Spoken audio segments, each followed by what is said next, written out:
The new house celebration took a turn when his mother waved a spare key and sneered, "I'll be keeping this. We need to check on you anytime we want." My husband chuckled and said, "It's just for emergencies." I smiled and handed her a box. "Then she'll love what's inside." Her eyes widened as she pulled out an eviction notice. When my husband, Daniel, and I finally moved into our dream home in Austin, Texas, it felt like the culmination of years of hard work and planning. The charming three-bedroom house with a spacious backyard was perfect for us and our future plans. To celebrate, we decided to host a housewarming party, inviting close friends and family to share in our joy. Among the guests was Daniel's mother, Margaret. Our relationship had always been cordial, though not particularly close. Margaret had a penchant for being involved in her children's lives, sometimes more than necessary. I had heard stories from Daniel's sister about Margaret's overbearing tendencies, but I had yet to experience them firsthand. The evening was going smoothly. Laughter and the clinking of glasses filled our new home as guests admired the space and offered their congratulations. Margaret approached us with a smile, holding a small envelope. "I had a copy of your house key made," she said, producing the shiny duplicate. "I'll be keeping this. We need to check on you anytime we want." I felt a chill run down my spine. The casual way she asserted control over our home was unsettling. Daniel chuckled nervously beside me. "It's just for emergencies," he said, attempting to diffuse any tension. I forced a smile and handed Margaret a neatly wrapped box. "Then you'll love what's inside." Margaret's eyes widened with curiosity as she unwrapped the gift. Inside was an official-looking document. As she read it, her face turned a deep shade of red. "An eviction notice?" she sputtered. "Yes," I replied calmly. "It's a symbolic gesture, of course. But it represents our desire for privacy and boundaries in our new home." The room fell silent. Daniel shifted uncomfortably beside me. Margaret's lips pressed into a thin line as she handed the document back to me. "I see," she said curtly, before turning on her heel and walking away. The rest of the evening continued, but an undeniable tension lingered in the air.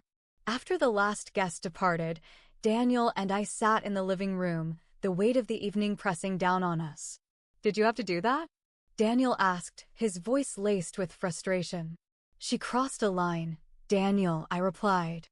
"I won't have her, or anyone, thinking they can come and go as they please in our home." He sighed, rubbing his temples. "I understand, but maybe there was a less confrontational way to handle it." Perhaps, I conceded, but it needed to be addressed. In the following days, Margaret's actions became more intrusive.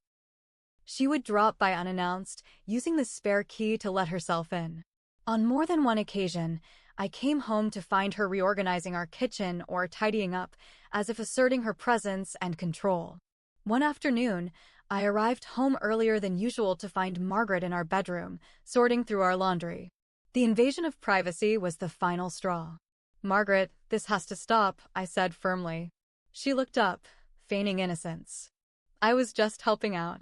"You work so hard, dear." "I appreciate the thought, but this is our home. We need our space." She pursed her lips, clearly displeased. I was only trying to help. After discussing the situation with Daniel, we decided to change the locks. It was a difficult decision, but one we felt was necessary to establish boundaries. When Margaret discovered she could no longer access the house, she was livid. She accused me of turning her son against her, of being ungrateful for her assistance. The strain took its toll on our marriage. Daniel was caught between his mother and me, leading to frequent arguments and sleepless nights.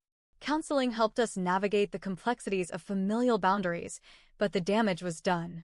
Margaret's interference was a catalyst that forced us to confront issues we had previously ignored. In the end, we learned the importance of setting clear boundaries and communicating openly, even when it's uncomfortable. About 2 weeks after we changed the locks, Daniel's phone rang. He was in the shower, so I picked it up. It was Margaret. I didn't answer. She texted right after, "I know what you did. This isn't over." I stared at the screen for a while. That wasn't just passive-aggressive anymore, it felt like a warning. I showed Daniel when he got out. He frowned but brushed it off. She's just upset. Let her cool off. I wanted to believe that, but then weird things started happening. First, we noticed muddy footprints on the back patio one morning. It hadn't rained, and neither of us had been back there. Daniel tried to explain it away, maybe the dog walker from next door, but we don't even have a dog. A few nights later, I came home late from work. Daniel was already asleep. I went to the kitchen to grab a snack and found the fridge door slightly open. Inside, all the food on the top shelf was gone. Just gone. Left the Tupperware behind, but it was empty. When I told Daniel the next morning, he finally looked nervous. That's weird. You're sure you didn't eat it? Daniel, I'd remember eating an entire lasagna and 2 chicken breasts. We checked all the windows and doors. All locked. But the small side window in the laundry room, the one we rarely used, the lock was broken. Looked like it had been forced. That was the moment I knew something was seriously wrong. Daniel didn't want to believe it. I pushed for cameras. He hesitated. That's a little extreme, don't you think? Your mom had a key. That lock's broken. Someone came in here, Daniel. So I bought a cheap set of indoor cameras and stuck one near the kitchen and one near the back hallway. Just to be safe. We didn't have to wait long. 3 days later, I got a motion alert at work. I opened the app. My heart stopped. There she was. Margaret. In our kitchen. Calm as ever. Opening drawers. Taking what she wanted. Acting like she still lived there. She didn't even look rushed. She walked out the back door, casual as you like. I sent the video to Daniel. He called me immediately. What the hell is she doing? Breaking into our house. Like I told you she would. He didn't say much after that. That night, he called her. Put it on speaker. Mom, we saw the footage. You can't do that. You broke in. It's not breaking in if it's my son's house, she snapped. No, it's my house too, I cut in. You married into this family. You don't make the rules. I'll admit, I lost it. You don't get to sneak into our house and steal our food. You don't get to gaslight us and pretend it's normal. She hung up. Daniel sat in silence for a long time after that. Things got worse. The next day, I found a dead plant on our doorstep, one I hadn't seen before. The day after, someone keyed my car. Not deep, just enough to make me see it. A message. Daniel kept trying to mediate. I was done playing nice. I filed a police report. The officer was polite but skeptical. No forced entry anymore since the window had been fixed. Family stuff can get messy, he said. Try a restraining order if it escalates. Escalate? I thought we were already there. That night, we heard a knock at the door. It was almost midnight. Daniel checked the peephole and froze. It's her. She was standing there. Calm. Smiling. Holding a pie. Don't open it, I said. He opened it. Just wanted to talk, she said, stepping inside without being invited. You've made yourselves clear. But I raised you, Daniel. I won't be shut out. I pulled out my phone. You're trespassing. You need to leave. She stared at me. That same cold smile. Call the cops, sweetheart. Let's see who they believe. Daniel guided her out, shaking, apologizing under his breath. We didn't sleep that night. Next morning, I checked the cameras. She hadn't left right away. She'd stood in the yard, looking up at the bedroom window. For 20 minutes. This wasn't just overbearing anymore. It was obsession. I started documenting everything. Dates, times, screenshots, video clips. My phone was full of evidence. Daniel still hesitated. She's still my mom. And she's losing it, Daniel. I called his sister. Told her everything. She wasn't surprised. She did this to me too, she said. Years ago. I moved across the country to get away from her. I didn't think she'd do it to you. Now I wasn't just angry.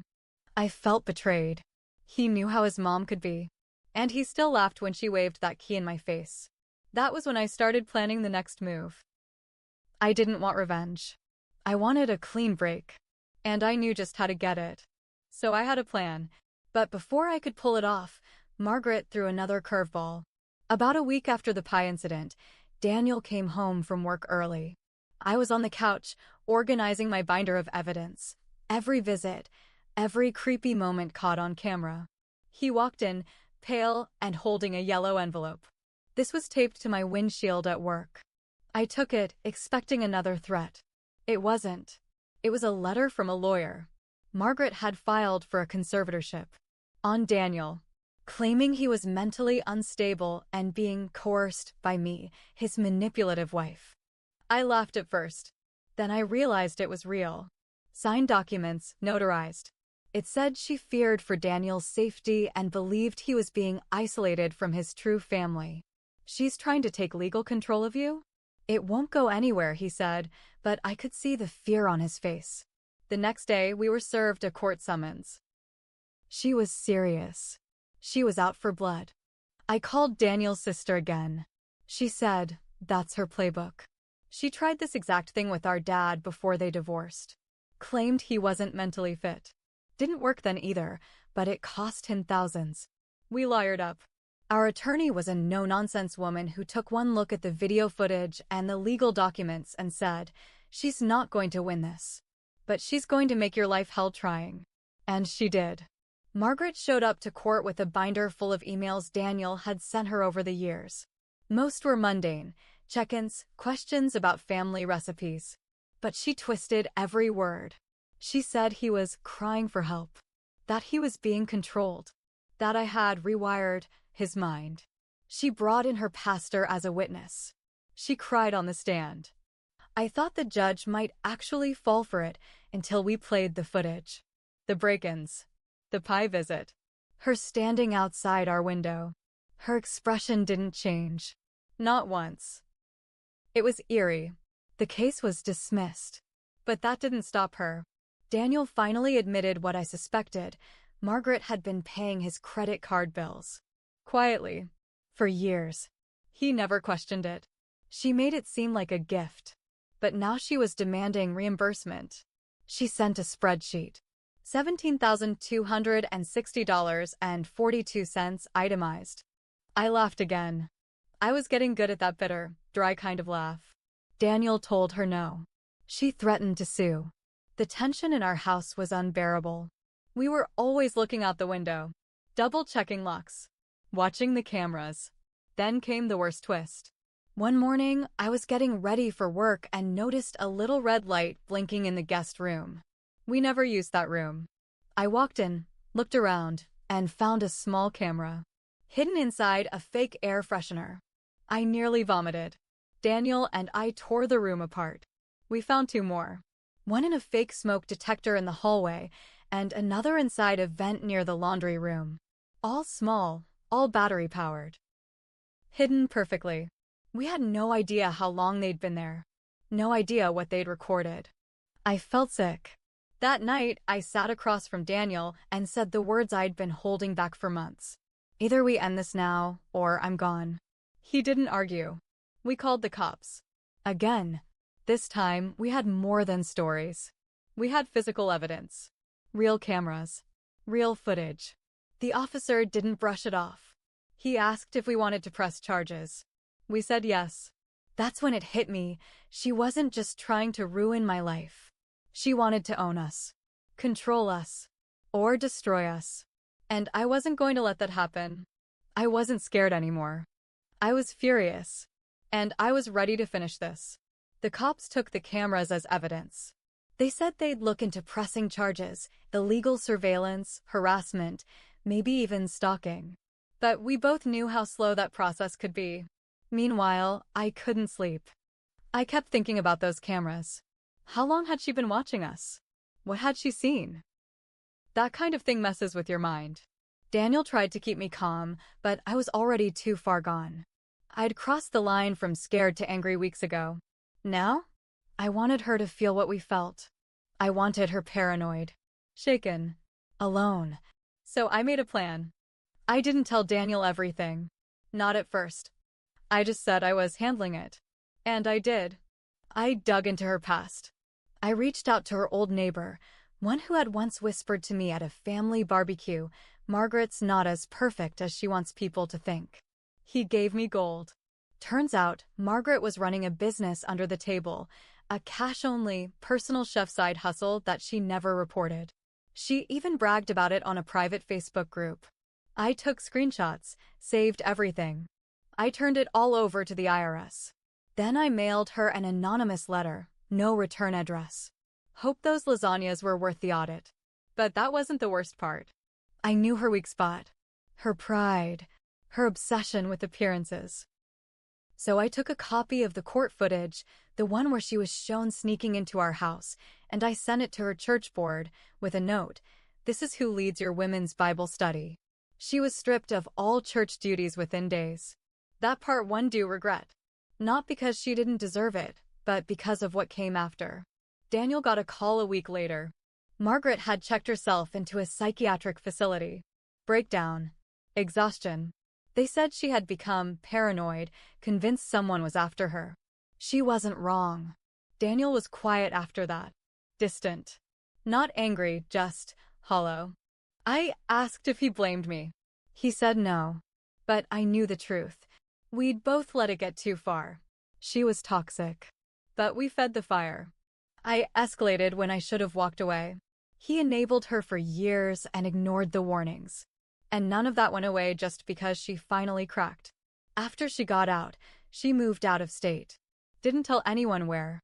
Just vanished. Daniel and I tried to get back to normal, but there was no normal left. Every creak in the floor made me jump. Every unknown number felt like a threat. Eventually, he said the words I knew were coming. I think we need space. I moved out a month later. We still talk sometimes. It's civil. There's even a little warmth. But the damage is done. We built that house thinking it'd be our forever home. Instead, it became a battleground. And the truth is, I don't think any of us won. Margaret lost her mind. Daniel lost his marriage. And me? I lost the part of myself that believed I had to stay polite just to keep the peace. So no, I don't regret fighting back. But I do regret letting it go on long enough that fighting back felt like the only choice. That spare key was never just a key. It was a warning. And we ignored it.